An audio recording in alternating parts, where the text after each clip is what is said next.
മാസങ്ങൾക്ക് മുൻപ് എല്ലാ കളിയും ജയിച്ചു വന്ന ഫൈനലിൽ തോറ്റ് ലോക കിരീടം കൈവിട്ടതിന്റെ കണ്ണീർ ഉണങ്ങിയിട്ടില്ലായിരുന്നു ഇന്ത്യക്ക്. അന്ന് തോറ്റിട്ടും ടീമിനെയോ ക്യാപ്റ്റൻ രോഹിത് ശർമ്മയോ അങ്ങനെ ആരും കുറ്റം പറഞ്ഞിട്ടില്ല. ടീമിനെ കൈവിട്ടില്ല, നിരാശ മാത്രമായിരുന്നു. നിർഭാഗ്യമെന്ന് സ്വയം പറഞ്ഞ് സമാധാനിക്കുകയായിരുന്നു. എന്നാൽ ബോർഡർ ഗവാസ്കർ ട്രോഫിയിലെ നിർണായകമായ 4ാം ടെസ്റ്റിലെ ഇന്ത്യയുടെ വമ്പൻ തോൽവി ആരാധകരെ ചൊടിപ്പിച്ചിരിക്കുകയാണ്.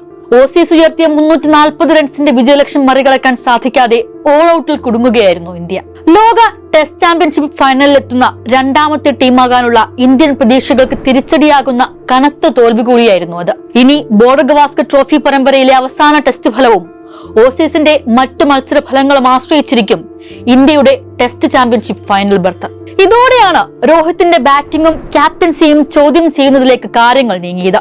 ആദ്യ മത്സരം വ്യക്തിപരമായ കാരണങ്ങളാൽ കളിക്കാതിരുന്ന രോഹിത് 2ാം മത്സരത്തിലാണ് ടീമിനൊപ്പം ചേരുന്നത്. തിരികെ എത്തുമ്പോൾ ജയ്സ്വാളും KL രാഹുലും ഓപ്പണിംഗിൽ താളം കണ്ടെത്തിയിരുന്നതിനാൽ രോഹിത് 6ാം നമ്പറിലേക്ക് മടങ്ങി. ബുംറയുടെ ക്യാപ്റ്റൻസിയിൽ ആദ്യ ടെസ്റ്റ് ടീം ഇന്ത്യ ജയിച്ചു നിൽക്കുമ്പോഴാണ് രോഹിത് മടങ്ങിയെത്തുന്നത്. മടങ്ങിയെത്തിയ രോഹിത് മോശം പ്രകടനത്തോടെയാണ് തുടങ്ങിയത്. ഓപ്പണറായ KL രാഹുലിനെ 3ാമനാക്കി രോഹിത് ഓപ്പണിംഗിന് ഇറങ്ങിയിട്ടും കാര്യമായൊന്നും ചെയ്യാൻ സാധിച്ചില്ല. കഴിഞ്ഞ 10 ഇന്നിംഗ്സിൽ നിന്ന് ഒരു അർദ്ധ സെഞ്ചുറി പോലും നേടാൻ രോഹിത്തിന് സാധിച്ചിട്ടില്ല. പലതിലും 2 അക്കം കാണാതെയാണ് പുറത്തായത്.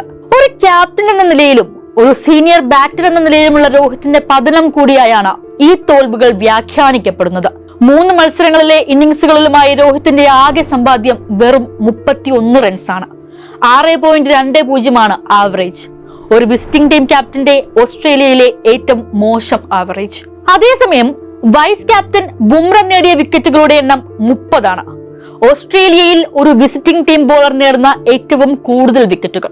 അവസാനം കളിച്ച ടെസ്റ്റിൽ മിഡിൽ ഓവറിൽ നിന്ന് ഓപ്പണിംഗിലേക്ക് തിരികെ എത്തിയിട്ടും ഒരു മാറ്റവും ഉണ്ടായില്ല.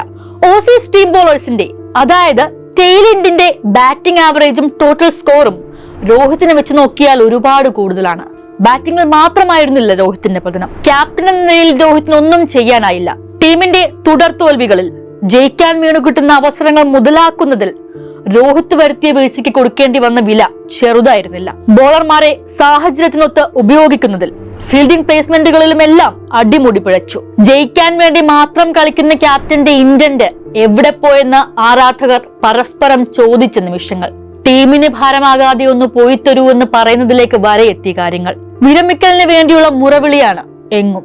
Changes India should consider for the next test എന്ന സോഷ്യൽ മീഡിയയിലെ ക്രിക്കറ്റ് ഗ്രൂപ്പുകളിലെ പോളിൽ ആദ്യത്തേത് drop Rohit and hand over captaincy to Bumrah എന്നാണ്. രോഹിത്തിന് വേണ്ടി ആർപ്പ് വിളിച്ചവർ അടക്കം അതിനോട് യോജിക്കുകയാണ്. അതേസമയം 4ാം ടെസ്റ്റിലെ പരാജയത്തെക്കുറിച്ച് രോഹിത് പറഞ്ഞത് കളിക്കാരുടെ മോശം പ്രകടനത്തെക്കാൾ തോൽവി വഴങ്ങുന്നത് കൂടുതൽ വേദനാജനകമാണെന്നാണ്. കളിയിലുടനീളം ഞങ്ങൾ നന്നായി കളിച്ചില്ല, അവസരങ്ങൾ ലഭിച്ചെങ്കിലും മുതലാക്കിയില്ല. 1-2 കളിക്കാരെ കുറ്റപ്പെടുത്താൻ കഴിയില്ല, കാരണം ഇതൊരു ടീം ഗെയിമാണ്. ഞങ്ങൾ ഒരു ടീമായി മാറിയിട്ടില്ല. ഞങ്ങൾക്ക് ടെസ്റ്റ് ജയിക്കാൻ ആഗ്രഹമുണ്ടായിരുന്നു, അതിന് ലക്ഷ്യം നേടുന്നതിന് ഒരു അടിത്തറ പാകേണ്ടതുണ്ട്. എന്നിരുന്നാലും മുന്നോട്ട് പോകുന്നതിൽ ഞങ്ങൾ പരാജയപ്പെട്ടു. കുറ്റം സമ്മതിച്ച തല താഴ്ത്തി മടങ്ങും. രോഹിത്, നിങ്ങൾ ആഗ്രഹിച്ചിരുന്നത് അന്ത്യമല്ല അടുത്തുകൊണ്ടിരിക്കുന്നതെന്ന് ആരാധകർക്കും നിങ്ങൾക്കും അറിയാം. നിങ്ങളുടെ കഴിവിൽ, നെഞ്ചിലെ ബാഡ്ജിനോടുള്ള സ്നേഹത്തിൽ ആർക്കും ഇന്നും ഒരു സംശയവുമില്ല.